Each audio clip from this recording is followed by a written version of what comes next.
All right, good day, everyone. So the New York Times has actually written a pretty decent article about gamers, and it's actually about the whole Activision-Blizzard controversy with China.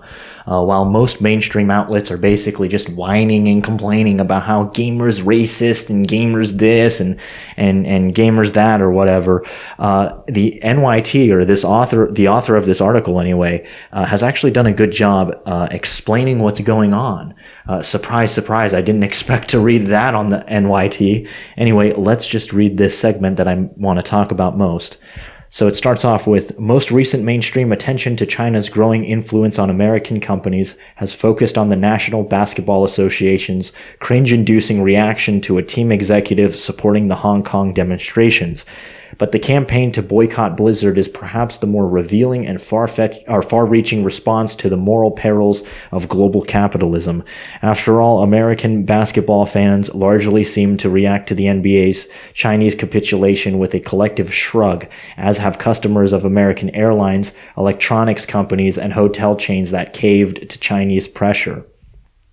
For their part, gamers have reacted to Blizzard's behavior with a deeply emotional paroxysm of sadness, anger, and betrayal. What is it about gamers that is making them so aggrieved, while patrons of other Western companies that have bowed to Chinese politics have generally seemed to simply not care?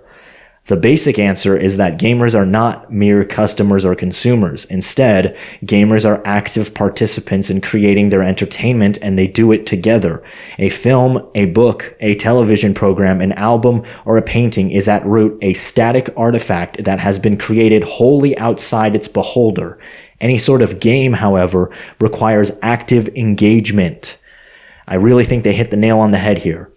Online gamers have created a global culture and community that transcends every terrestrial border of language and politics. When Blizzard banned Blitzchung, Blizzard banned one of us. I really did not expect to read that from the NYT, and I'm actually impressed by that whole segment. And yeah, I think they hit the nail on the head here. Video games will directly suffer in quality and therefore in fun. The amount of fun you have actually playing the game, it's going to suffer if game companies are constantly caving to Chinese pressure, especially since China is amping it up slowly over time. Because a couple years back, Chinese censorship was probably still happening. It was just more in the back alley or some shit. But now more people are aware of it, more people are calling it out, especially after that whole South Park episode. And I think China is slowly amping it up, because before it was pretty much unnoticeable. But now people are noticing it more, and companies are basically going out of their way to suck the dick that is the Chinese Communist Party. But yeah, I think they hit the nail on the head here. So censorship will affect the quality of the game directly, and which brings me to my other point. The NBA will be the NBA with or without censorship, which is why I think most people watching fucking basketball didn't really give a shit. Basketball is fucking basketball with Chinese censorship or not. You're dribbling a fucking ball across the court. It's not an active engagement and form of entertainment, as this article explained, like video games. Video games is active engagement, and then, stories to tell, whatever. So, if Chinese censorship can directly affect the quality of that. Chinese censorship is not going to fucking affect the quality of American Airlines and a fucking basketball game. Chinese censorship is just going to have no effect there. Basketball is basketball no matter what.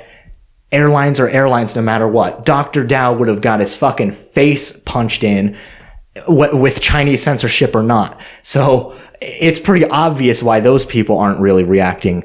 Now, I'm a little curious as to why movie watchers aren't really reacting, like, people that watch a lot of Hollywood movies or whatever, because this can directly affect the stories being told in Hollywood movies, can directly affect the quality of the movies. There might be stories or certain movies or certain settings or whatever, certain themes that the Chinese government will just be like, no, we don't particularly like that. Please take it out. Pull a Trollolo song on it.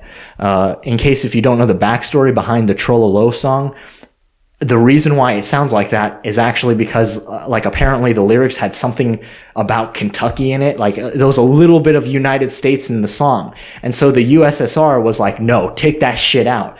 And so what you got was the Trololo song, and it became a meme. So if you want every fucking movie to become like that, you know, I mean, I can see why you would, but if you want every movie to end up like that, eventually anyway, sure, don't give a shit. But the censorship is going to get amped up over the years, especially if you become complacent. So that's all I really have to say for this video. Please rate, comment, favorite, share, and subscribe, and I'll see you guys in the next video.